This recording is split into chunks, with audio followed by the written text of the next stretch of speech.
Señor mío y Dios mío, creo firmemente que estás aquí, que me ves, que me oyes. Te adoro con profunda reverencia. Te pido perdón de mis pecados y gracia para hacer con fruto este rato de oración. Madre mía Inmaculada, San José mi Padre y Señor, Ángel de mi guarda, interceded por mí.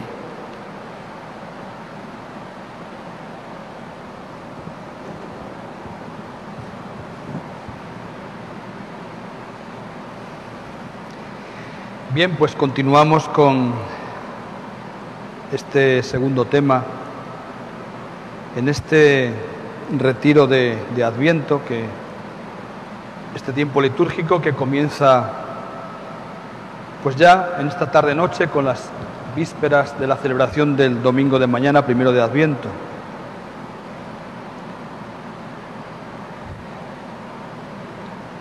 La Iglesia, en su liturgia, hace una distribución de los ciclos, de las semanas del año, en los que va recorriendo todos los misterios de fe y de salvación que hacen referencia, pues, evidentemente al Señor. Por eso podemos decir que lo que nosotros entendemos por año litúrgico es un gran camino de fe, así lo decía el Papa emérito Benedicto XVI. Como decíamos en la meditación anterior, de Moisés a los profetas y hasta el mismo Cristo, las Escrituras son historia. El caminar, el peregrinaje se hace historia. Y el año litúrgico en la Iglesia recorre esa historia. Sabemos que el eje es la Pascua, ¿verdad?, sobre el cual gira todo el año litúrgico, ¿verdad? En torno a ella está el Adviento, la Navidad, Epifanía, Cuaresma, la misma Pascua, Ascensión y Pentecostés. Y así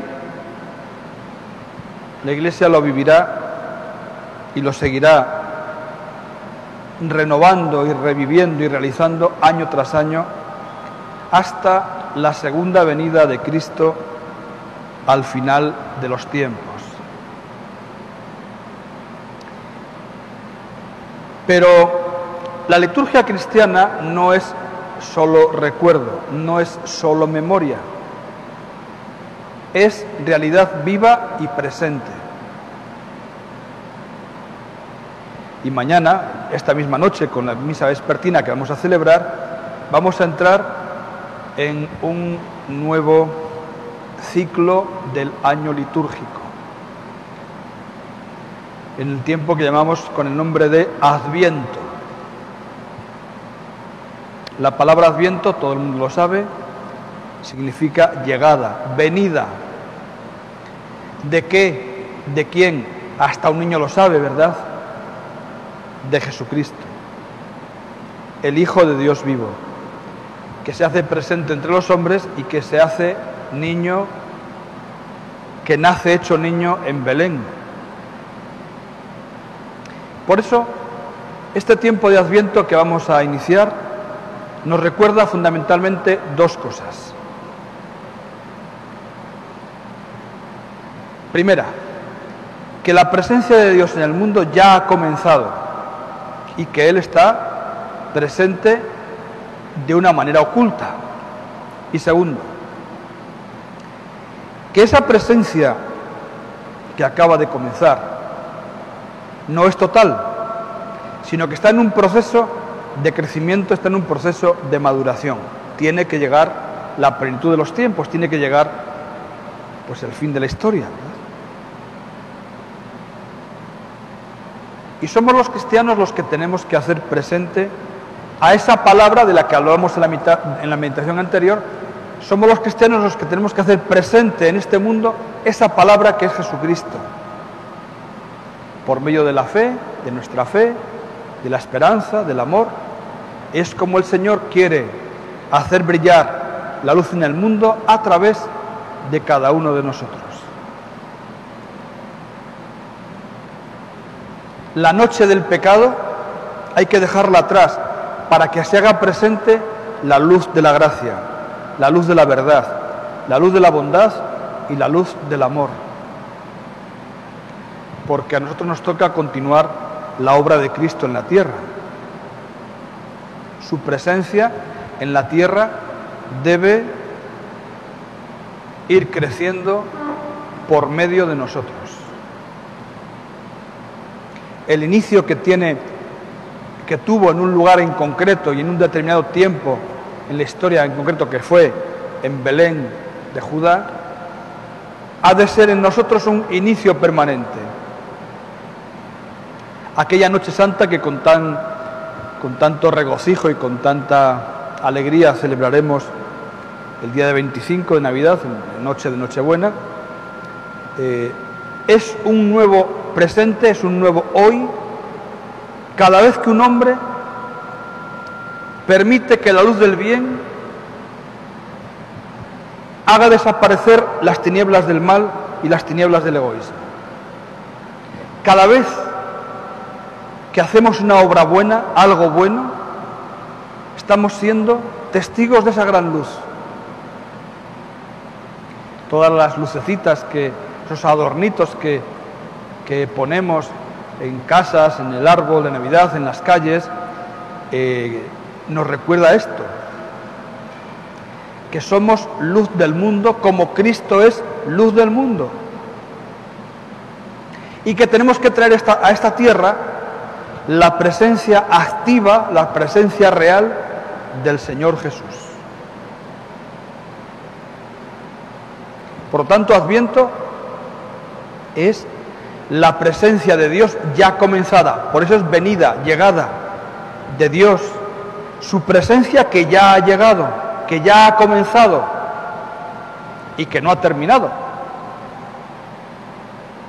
Es tan solo comenzada, presencia comenzada. Esto lo que quiere decir es que el cristiano, en su vida de fe y en la celebración del Adviento y la Navidad, no mira solo a lo que ya pasó, sino que mira a lo que está por venir. Y lo que está por venir, en lo que está por venir, Dios tiene un papel protagonista y principal. En medio de todas las desgracias del mundo, el cristiano tiene la certeza de que la simiente de luz que se va sembrando sigue estando oculta, hasta que un día el bien va a triunfar de forma definitiva y todo le será sometido al bien. Eso ocurrirá en la segunda venida de Cristo. Por eso el Adviento no solamente nos hace mirar a la primera venida de Cristo, que fue hace 2000 y pico años, ¿verdad?, sino que nos hace mirar a la segunda venida de Cristo, que tendrá lugar cuando Dios tenga previsto y destinado, y que nosotros desconocemos. Por lo tanto, el Adviento nos introduce en esa perspectiva de celebrar algo que ocurre en el pasado, pero que tiene una repercusión en el futuro y que se producirá en un futuro.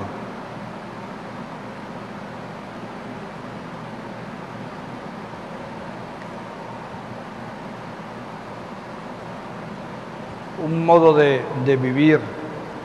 Una de las cosas que tenemos que tener en cuenta para vivir bien este tiempo del Adviento es lo que escribe San Pablo a los filipenses, a los cristianos de la comunidad católica de Filipos.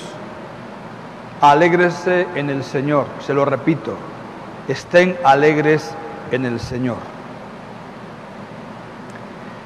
Miren, la alegría es fundamental en el cristianismo. El mundo se equivoca cuando piensa que el cristianismo le ha robado a él, al mundo, su alegría. Le ha arrebatado todo con los preceptos y prohibiciones y normas del cristianismo. Se equivoca el mundo, eso es un error. La alegría de Cristo no es como el placer banal que sale de cualquier diversión. No es eso la alegría. Eso no es alegría. Toda verdadera alegría está en el Señor. Fuera de Él no puede haber ninguna. Por eso el hombre se mancilla, se mancha a sí mismo cuando goza de una alegría, una supuesta alegría que no es tal, dando concesión a las pasiones humanas y quebrantando los mandamientos divinos. Eso no es alegría.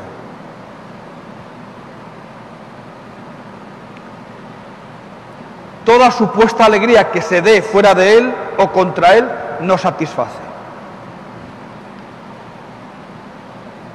Al contrario, las alegrías que podamos tener fuera de Cristo arrastran al hombre a una especie de remolino en el que no está verdaderamente contento. Porque el corazón humano está pensado para las cosas grandes, bellas, honestas, no para la suciedad de la maldad. Nuestra alegría no será verdaderamente auténtica hasta que no deje de apoyarse en cosas que se nos pueden arrebatar, cosas que se nos pueden destruir, hasta que no se fundamente en lo más íntima profundidad de nuestra existencia, que es el mismo Señor.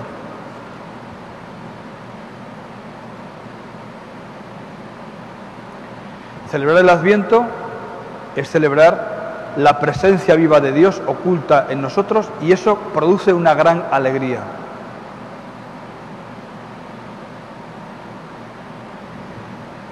El hecho de que esa presencia esté oculta significa o implica que hay que hacer un camino de conversión.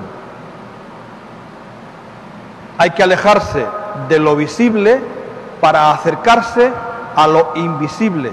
Ese es el camino de conversión que hay que hacer.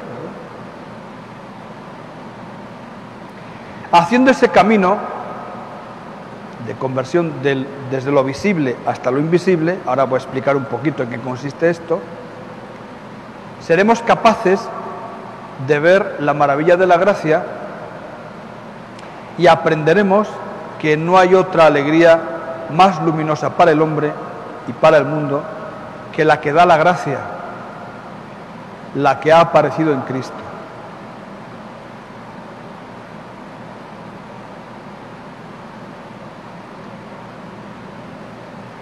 No podemos ver el mundo como si fuera un conjunto de penas y dolores, ¿verdad? Porque toda la angustia del mundo está amparada por una misericordia amorosa de Dios. Está dominada por la benevolencia, por el perdón, por la salvación de Dios. Quien intente celebrar así el Adviento podrá hablar con derecho propio y con verdad de una Navidad feliz, de una Navidad bienaventurada y de una Navidad llena de gracia. Porque la Navidad, hermanos, no es ruido, no es música estridente, no son comilonas, no son borracheras, no son adornos eléctricos, no es consumo desmesurado, no es gasto inútil, no es ir de compras, etcétera, etcétera, etcétera. Esto no es Navidad. Esto es lo visible que hemos construido los hombres, pero esto no es la Navidad.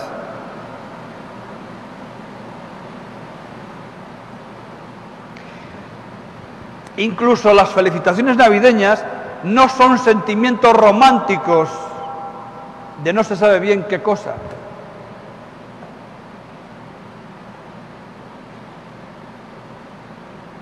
La Navidad no es un carnaval.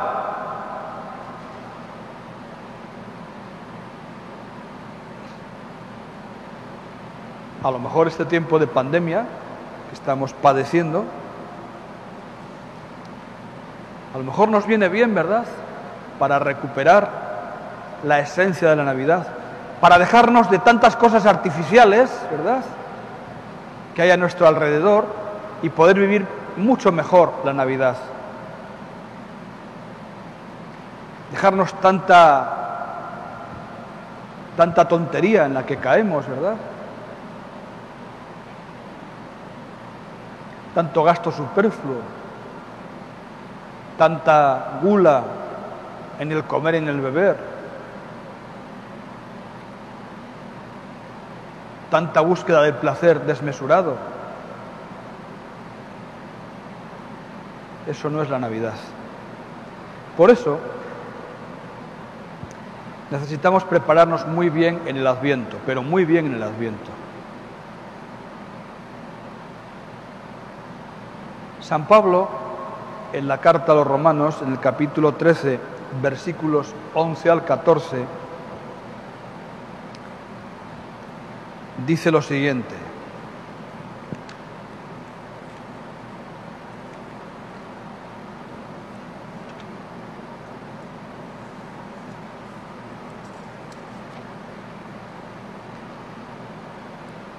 ya es hora de que despierten del sueño, pues ahora nuestra salvación está más cerca que cuando abrazamos la fe.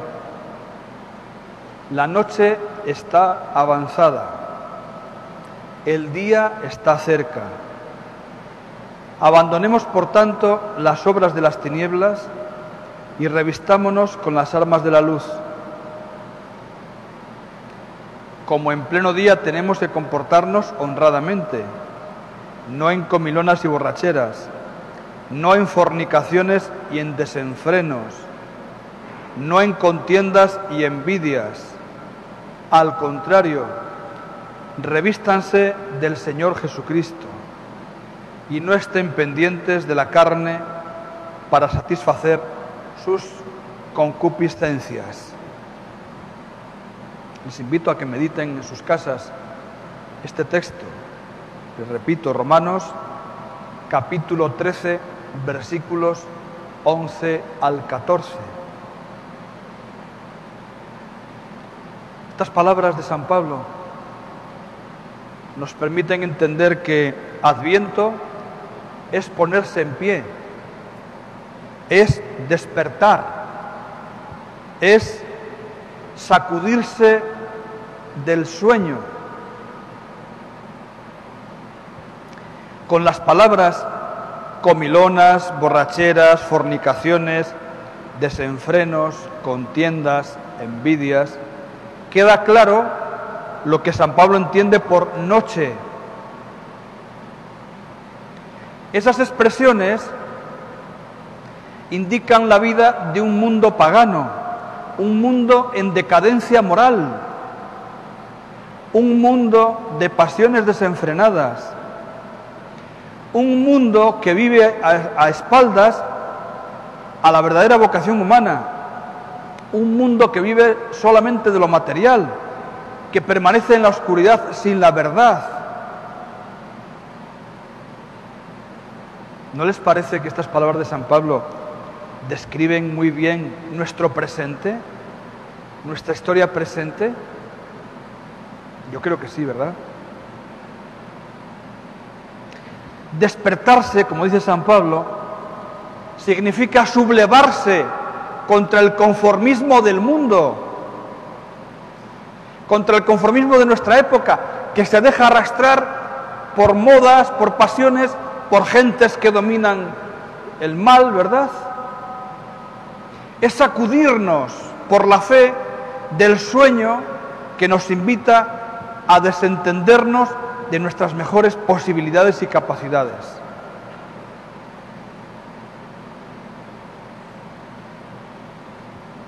Las canciones que vamos a cantar durante estos días de Adviento nos indican que hay algo más alto y más grande que el dinero, que el poder y que el placer.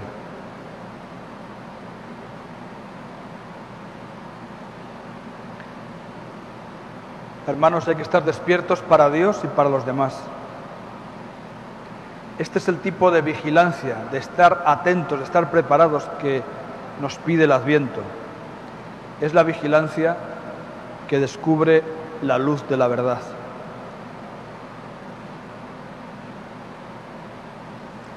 En la liturgia del Adviento va a cobrar protagonismo 4 personajes en las lecturas de la palabra de Dios durante todo este tiempo. El profeta Isaías, durante unos días San José, San Juan Bautista y la Virgen María. Me voy a referir ahora a 2 de ellos, brevemente. San Juan Bautista y la Virgen María. San Juan Bautista es el profeta que constantemente está llamando y de manera exigente a la conversión, a transformar nuestro modo de pensar y de actuar. Quien quiera ser cristiano, buen cristiano, verdaderamente cristiano, debe cambiar constantemente su modo de pensar, adaptándolo al de Dios. Ese es el proceso de conversión.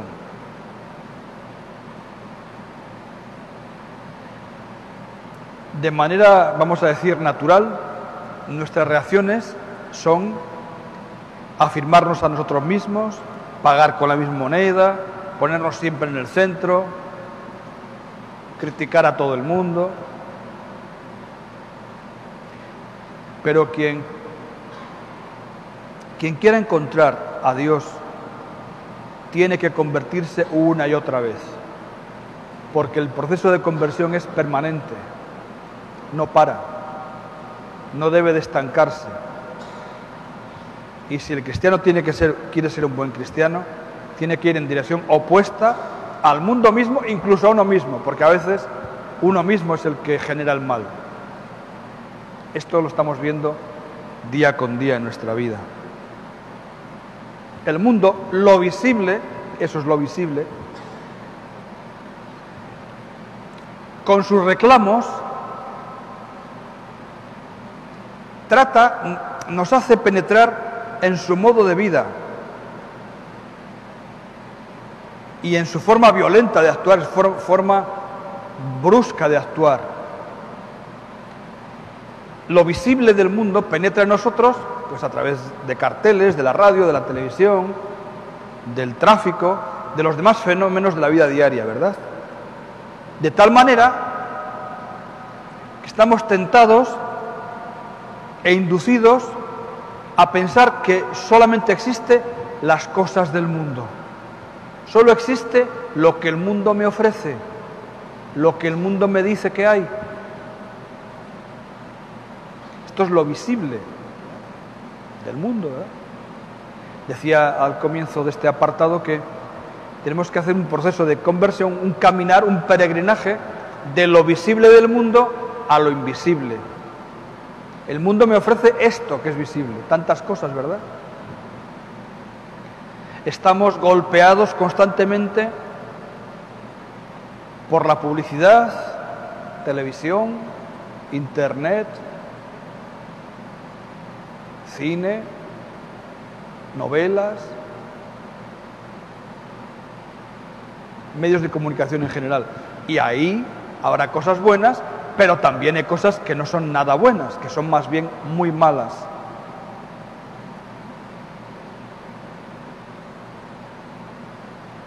Hay que hacer ese paso de lo visible que el mundo me ofrece a lo invisible, porque lo invisible es más excelso, posee más valor que todo lo visible. Como dice un autor de hace unos siglos, católico, Blas Pascal, un pensador, una sola alma es más valiosa que el universo visible. Y para vencer esa ilusión del mundo visible, hay que transformarse interiormente. Hay que afinar el oído y el espíritu para percibir lo invisible. Lo invisible es la gracia, es Dios mismo, es Jesucristo, es su palabra.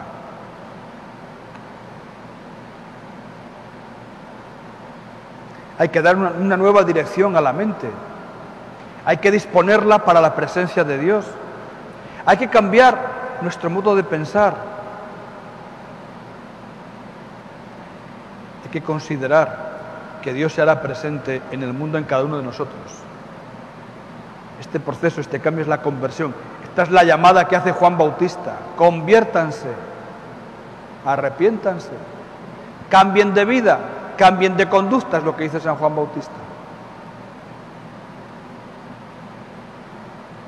Y la Virgen María,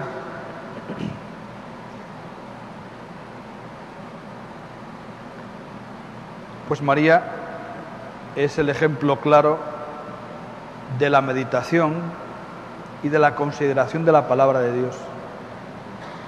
Se repite varias veces en los evangelios que ante acontecimientos que la Virgen María experimentaba, dice los evangelios, y María guardaba todas estas cosas en su corazón. Ese guardar en su corazón es meditar, es reflexionar, es considerar la palabra de Dios, es verlo todo a la luz de Dios, es lo que significa eso. Es la mujer del sí. Leeremos el texto de la Anunciación, cómo no, en Adviento, por supuesto que leeremos ese maravilloso texto en el que se entrelaza la propuesta de Dios y la respuesta de María. Es la mujer del sí. Es la mujer de la vida, lleva en su seno a la vida, gesta en su cuerpo la vida. Es la mujer que alumbra la verdad. Es la mujer que deja que la misericordia de Dios venga al mundo.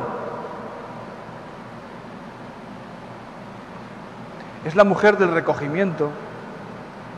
Es la mujer de la oración. Es quien nos posibilita que veamos el rostro de Cristo, el rostro de Dios en Jesucristo. Es la que hace posible el encuentro entre lo divino y lo humano. Por eso, constantemente hemos de acudir a ella para también nosotros entender lo que ella vivió, lo que se produjo en su vientre, lo que nos dio, lo que nos ofreció, porque ella nos desvela la grandeza y la maravilla de Dios y nos enseña cómo tenemos que situarnos ante Dios nuestro Señor.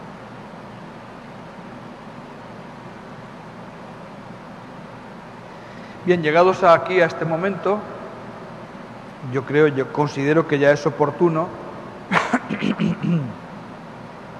que veamos algunos contenidos y actitudes del Adviento, que de alguna forma ya hemos dicho algunos, ¿no? O muchos, pero ya es tiempo de ir a nombrar algunos de esos contenidos y de esas actitudes.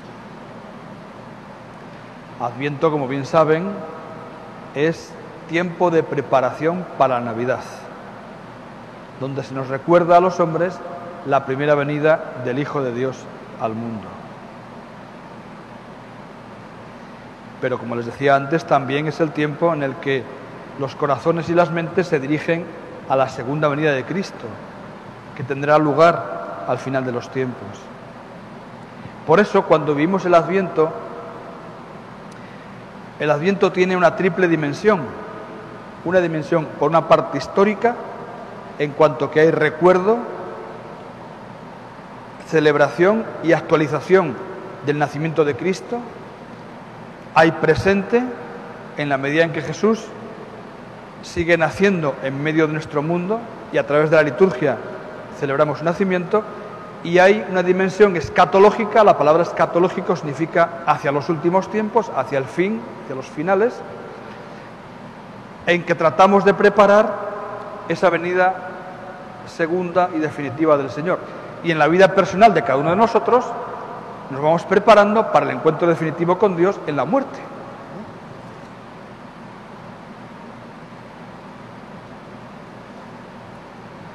El Adviento es, como decíamos también, presencia, por un lado, ¿verdad?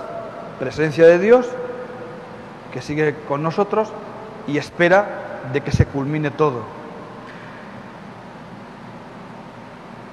Es una espera alegre, una espera gozosa, una espera espiritual. Toda la liturgia de la Iglesia durante este tiempo está en orden a esta espera dichosa. Es un tiempo atractivo, es un tiempo cargado de contenido. Se trata de revivir aquella gran esperanza que tenían los profetas del antiguo Israel, ¿verdad? Aquella esperanza que tenía Moisés, aquella esperanza que tenía Abraham en el Señor, la esperanza que el mismo Juan el Bautista y la misma Isabel muestran, es revivir esa esperanza. Es ir haciendo que nuestro corazón se disponga para las semillas que Dios va a ir sembrando en nuestra alma y que luego Él quiere recoger. Tenemos que intensificar actitudes fundamentales de nuestra vida cristiana: la vigilancia constante, la fidelidad, el trabajo bien hecho, el tener la mente despierta para saber leer lo que ocurre a nuestro alrededor. Es un tiempo también para descubrir las promesas mesiánicas que hacían los profetas cuando hablaban de la paz, cuando hablaban de la justicia, cuando hablaban de la relación fraterna. Es un momento para descubrir todo eso. Es una ocasión para que aprendamos a ver el futuro con optimismo. Es un camino que nos lleva a la luz, que nos lleva a Cristo. El camino del creyente es un camino que lleva hasta Dios. Y la virtud fundamental, como ya hemos dicho, de este tiempo es la esperanza. En la Sagrada Escritura, las lecturas de las misas de este tiempo de Adviento, vamos a descubrir en ellas muchos lugares y muchos símbolos. Hay mucha simbología. El Adviento son 4 semanas que nos regala la Iglesia para que meditemos y contemplemos el inminente nacimiento del Hijo de Dios y nos podamos preparar interiormente para recibir la gracia de Dios que acompaña este acontecimiento. Como saben ustedes, marca el comienzo del año litúrgico, empieza en el domingo más cercano al 30 de noviembre y termina el tiempo de Adviento en la noche del 24 de diciembre. La ornamentación de los vestidos litúrgicos es de color morado, que indica penitencia, que indica austeridad, pero también indica esperanza y anhelo de encontrar a Jesús. Y como les decía, los lugares y símbolos de este tiempo de Adviento que aparecen en la Sagrada Escritura son los siguientes. Se habla del desierto como el ámbito donde clama la voz del Señor a la conversión, Juan Bautista. Se habla del camino, el Adviento es un camino que lleva a Belén. Esta frase que se ha tomado para una canción, un villancico muy hermoso, ¿verdad? El camino que lleva a Belén. El Adviento es eso, el camino que lleva a Belén, al encuentro con el Señor. Es un camino que hay que recorrer. Dirá la Sagrada Escritura, que lo torcido se enderece, que lo escabroso se iguale, para que el camino pueda recorrerse con más facilidad. Aparecerá la colina como símbolo del orgullo, la prepotencia, como símbolo de la vanidad y de la grandeza de nuestros cálculos humanos, ¿verdad?, de las categorías humanas. Colinas que son necesarias a bajar para que llegue el Señor. El Señor no se hace presente en la soberbia, el Señor se hace presente en la humildad, en la sencillez. Por eso se hace presente a María. Proclama en mi alma la grandeza del Señor, que ha mirado la humillación de su esclava. Aparecerán en las lecturas del profeta Isaías el renuevo, el vástago que florecerá de su raíz y sobre el que se posará el Espíritu del Señor, haciendo referencia clara a Jesucristo, Hijo de Dios. Aparecerá también el lugar de la pradera, como ese lugar donde habitarán, también lo dice el profeta Isaías, habitarán y pasarán juntos el lobo con el cordero, la pantera con el cabrito, el novillo con el león. Aparece el silencio, ese silencio donde realmente se manifiesta Dios. Dios no suele manifestarse en el ruido, en los ruidos humanos, sino en el silencio del corazón, del alma. ¿Por qué creen ustedes que en los templos procuramos guardar silencio? Porque es el ámbito del encuentro de cada persona con Dios, y para encontrarse con Dios hace falta ese silencio, esa soledad del tú a tú. Por eso cuando hay gente rezando en un templo y otra gente habla, estamos haciendo el mal, porque no dejamos que otros se encuentren con el Señor y no estamos respetando ese ámbito de lo sagrado. Por eso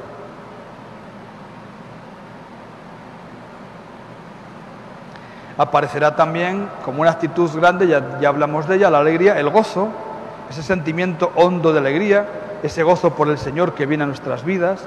Se hablará de la luz, el pueblo que caminaba en tinieblas, que habitaba en sombras, ha visto una gran luz, la luz del alumbramiento del Señor. Una luz que se expresa en los símbolos catequéticos, en los símbolos litúrgicos, en la corona de Adviento, por ejemplo. Se hablará de la paz que es el don de los dones del Señor, don por antonomasia que ofrece el Señor, la paz del corazón. Todos estos lugares o todos estos símbolos conducen mediante un peregrinar al pesebre de Belén, que es la gran metáfora del Adviento. Y luego tenemos los adornos del Adviento. Los adornos del Adviento, como por ejemplo la corona de Adviento que tenemos aquí ahora enfrente, muy sobria,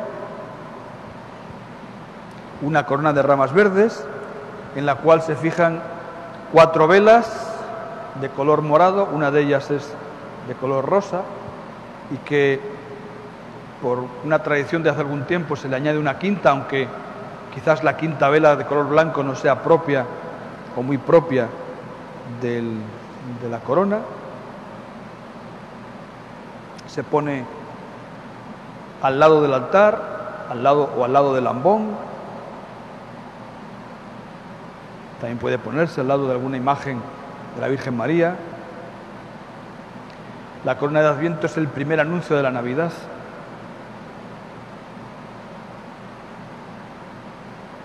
Es una corona circular, tiene ramas de color verde y esas velas, y se le suele poner algunos listones también de color rojo.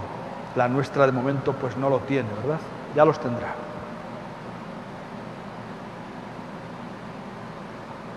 Las ramas verdes, el follaje verde, representa a Cristo eternamente vivo y presente entre nosotros.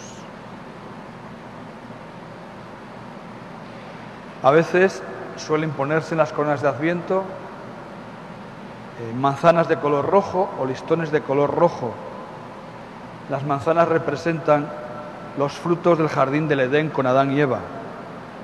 Hablan del pecado, hablan de la expulsión del paraíso, hablan del anhelo que tiene el hombre de regresar a ese paraíso, ¿verdad? Y los listones que se suelen poner de color rojo significan el amor que Dios nos tiene, con el que Dios nos envuelve, y también nuestra respuesta a ese amor de Dios.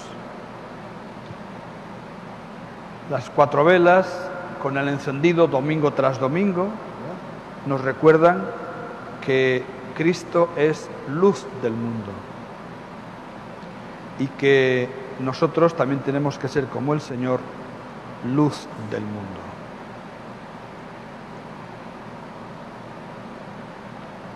Está el símbolo del árbol de Navidad, el árbol de la vida, que suele ir adornado con una estrella colocada normalmente en la punta del árbol, esa estrella que representa la fe que debe guiar la vida del cristiano, recordando aquella estrella que guió a los magos hasta Belén. Solemos colocar esferas de distintos colores. En la Edad Media, San Bonifacio adornó el árbol de Navidad con manzanas, representando en ellas las tentaciones. Hoy día, modernamente, nos acostumbramos a poner esferas que simbolizan los dones que Dios da a los hombres, o aquello también que el hombre quiere ofrecer a Dios. Por ejemplo, las esferas doradas pueden representar nuestras alabanzas a Dios, las rojas pueden ser nuestras peticiones a Dios, las azules, las peticiones de perdón, las plateadas, las acciones de gracias que tan necesarias son. Los lazos que suelen envolver también los árboles de Navidad representan la unión, la unidad de las familias, como un don que se desea recibir. Y las luces, que suelen ser eléctricas, ¿verdad?, pues también representan la luz de Cristo. El nacimiento, no debería haber un hogar cristiano donde falte nacimiento. En todo hogar cristiano debería haber un nacimiento. Es una tradición que proviene de San Francisco de Asís y que desde entonces representamos tanto en nuestros hogares como en las iglesias. Nos recuerda de un modo gráfico el nacimiento del Hijo de Dios. Están presentes todos los que intervienen en la encarnación, en ese nacimiento. Y luego también vamos poniendo figuras y motivos de la vida diaria, porque también nosotros, con nuestras costumbres, nuestras tradiciones y nuestro ser y nuestra cultura, queremos hacernos presentes en el nacimiento del Hijo de Dios. Y no quiero terminar sin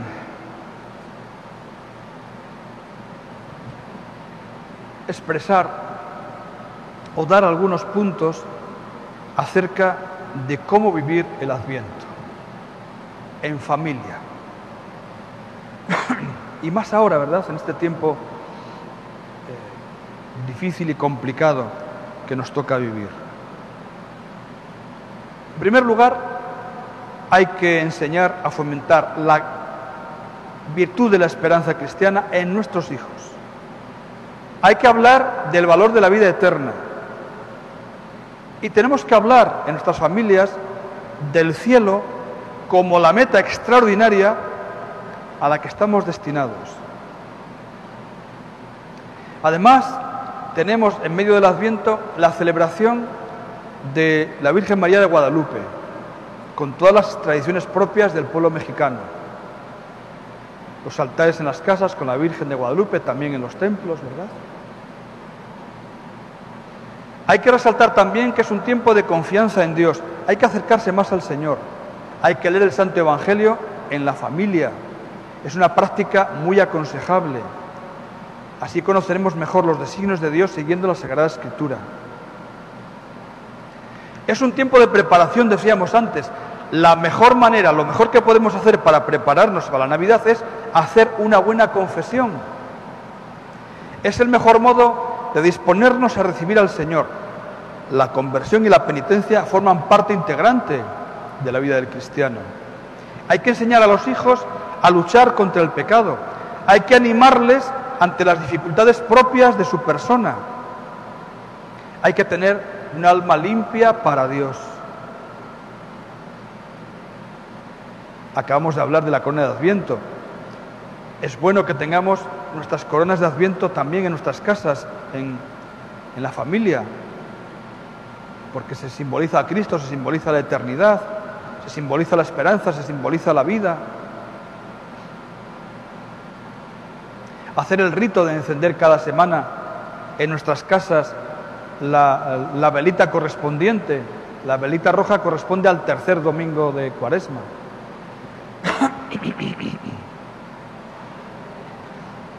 Poner el árbol de Navidad en nuestras casas, explicar lo que significan los adornos que acabamos de decir. Es un tiempo de ilusión, es un tiempo festivo. Hacemos los adornos de Navidad con el nacimiento, con el niño Jesús. Se ponen villancicos o se cantan villancicos. Se sacan las mejores cosas de la casa para estos días de Navidad, las mejores telas, los mejores manteles.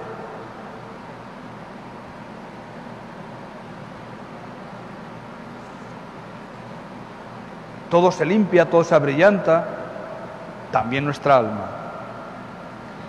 Es un tiempo de oración, es un tiempo de orar en familia, oración sencilla, lección divina, Santo Rosario, lectura de la Palabra de Dios y desde luego acompañamiento a la Virgen María, con la Virgen María. Se puede pensar en los sentimientos que tiene la Virgen María como madre, la ilusión con la que esperaría al Señor, cómo prepararía su ajuar la Virgen María para ir a dar a luz, la incertidumbre con la que vivió el alumbramiento, cómo debería cuidarlo, alimentarlo, lavarlo, qué pasaría por el corazón de la Virgen María y sobre todo las ganas que tenía de verle, de abrazarle, de besarlo. Hay que pensar en esto, hay que meditar sobre esto.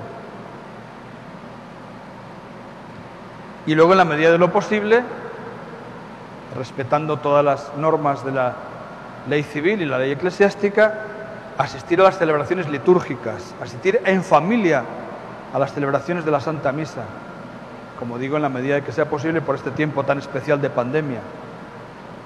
Sí podremos tener misa el Día de la Virgen de Guadalupe, porque así lo ha decretado el gobernador en un acuerdo con el señor obispo de nuestra diócesis. Es sábado, pero sí se ha dicho que se puede celebrar misas. Y también podremos celebrar Nochebuena y Navidad, 31 de diciembre y 1 de enero. O sea que sí tenemos oportunidad, por lo tanto, para hacer una buena celebración, una buena preparación mediante el Adviento y una buena celebración de la Navidad. Que el Hijo de Dios hecho hombre esté presente siempre en nuestras almas, en nuestros corazones, que nos otorgue la gracia de estar con Él siempre, cada día de nuestra vida. En el nombre del Padre, del Hijo y del Espíritu Santo. Amén. Dispongámonos para la adoración eucarística.